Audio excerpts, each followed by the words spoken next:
टूटते रिश्ते।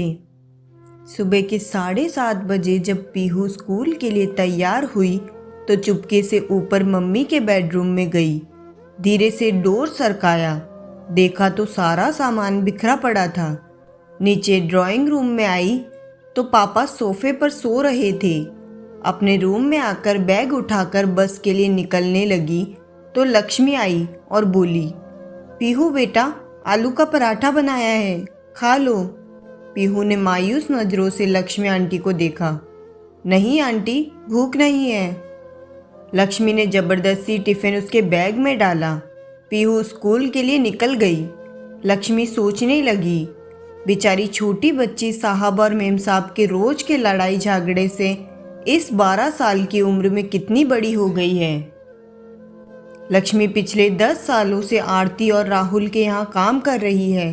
दोनों मल्टीनेशनल कंपनी में ऊंचे पदों पर कार्यरत हैं। पीहू उनकी इकलौती बेटी है। किसी भी चीज़ की कोई कमी नहीं है, पर हर समय दोनों एक दूसरे से लड़ते रहते हैं। राहुल पिछले कुछ समय से नेहा से तलाक चाह रहा है और चाहता है कि पीहू की जिम्मेदारी आरती उठाए, और आरती पीहू की जिम्मेदारी राहुल को देने के साथ जायदाद में हिस्सा चाहती है। इस कारण दोनों लड़ते रहते हैं। बच्चे की जिम्मेदारी कोई नहीं लेना चाहता। बेचारी पीहू स्कूल से घर आकर अपने कमरे में दुबक जाती, केवल लक्ष्मी आंटी से ही बात करती है। रोज़ की तरह आज भी सुबह दोनों ऑफिस के लिए निकल गए। करीब 12 बजे स्कूल से कॉल आया कि जल्दी हॉस्पिटल पहुँचो, पीहू को चोट आई है। हॉस्पिटल पहुंचकर पता चला कि पीहू बहुत ऊपर से सीढ़ियों से गिर गई है। आईसीयू में रखा गया था। ऑपरेशन की तैयारी हो रही थी। सिर पर बहुत गहरी चोट आई थी। ऑपरेशन शुरू हुआ, पर जिंदगी मौत से हार गई। आरती और राहुल स्तब्ध रह गए। उन्हें ऐसा झटका लगा था कि अपनी सूझ बुद्धि खो बैठे थे। पूछताछ हुई, टीचर स्टूडेंट्स सभी के बयान लिए गए। यही पता चला कि बैलेंस बिगड़ने से नीचे गिर गई। 13वां निबट गया। लक्ष्मी तब से सदमे में थी। फिर उसने जैसे तैसे होश संभाला।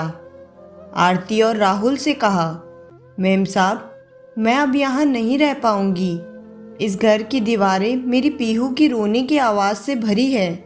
उसे मैंने कभी अपनी गोद में तो कभी छिपकर रोते हुए देखा है। कभी तो मेरा मन किया कि उसे लेकर भाग जाऊं, पर मैं डरपोक थी, ऐसा नहीं कर सकी।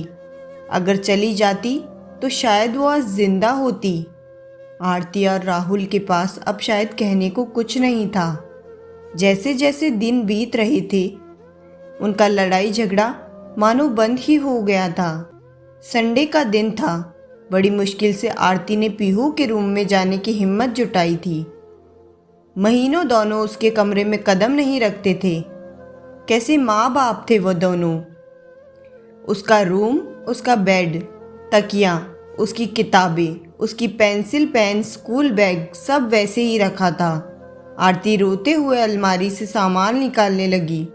तभी उसके हाथ एक ब्लू कलर की डायरी लगी। उसने कांपते हाथों से उसे खोला। आगे के कुछ पेज फटे हुए थे। पेज दर पेज टूटे दिल की दास्तां छोटे छोटे टुकड़ों में दर्ज थी। मम्मी पापा, मैं आपको डियर नहीं लिखूंगी, क्योंकि डियर का मीनिंग प्यारा होता है। पापा, आप मम्मी को कहते हो कि तुम्हारी बेटी, और मम्मी आप पापा को कहते हो कि तुम्हारी बेटी। आप दोनों ये क्यों नहीं कहते हो हमारी बेटी। अगले पेज पर था, पता है मम्मी, मैं अपने घर से दूर जाना चाहती हूँ, जहाँ मुझे ये ना सुनाई दे कि पीहू को मैं नहीं रखूँगी, जहाँ पापा के चिल्लाने की आवाज़ ना सुनाई दे। पापा, अगर मैं बड़ी होती तो मैं आप दोनों को कभी परेशान नहीं करती, मैं खुद ही चली जाती। मैं आप दोनों से बहुत प्यार करती हूँ। पापा मम्मी, आप दोनों मुझे प्यार क्यों नहीं करते। एक पेज पर था, I love you Lakshmi aunty, मुझे प्यार करने के लिए, जब मुझे डर लगता है अपने पास सुलाने के लिए, मेरी हर बात सुनने के लिए। और अंतिम पेज पर था, दादी आई लव यू, आप मुझे यहाँ से ले जाओ। आई प्रॉमिस, कभी तंग नहीं करूँगी। आरती डायरी को सीने से लगाकर जोर जोर से रो पड़ी। राहुल भी उसके रोने की आवाज़ सुनकर आ गया था। नेहा ने डायरी उसे पकड़ा दी। वह खुद को संभाल नहीं पाया, ज़मीन पर बैठ गया। आरती रोते हुए बोली, राहुल, पता है वो एक्सीडेंट नहीं, आत्महत्या थी, सुसाइड था। जिस रिश्ते को हम बोझ समझते थे, हमारी पीहू ने उससे हमें आज़ाद कर दिया। राहुल, हम दोनों ने अपनी बच्ची का खून किया है। राहुल फूट फूट कर रो पड़ा।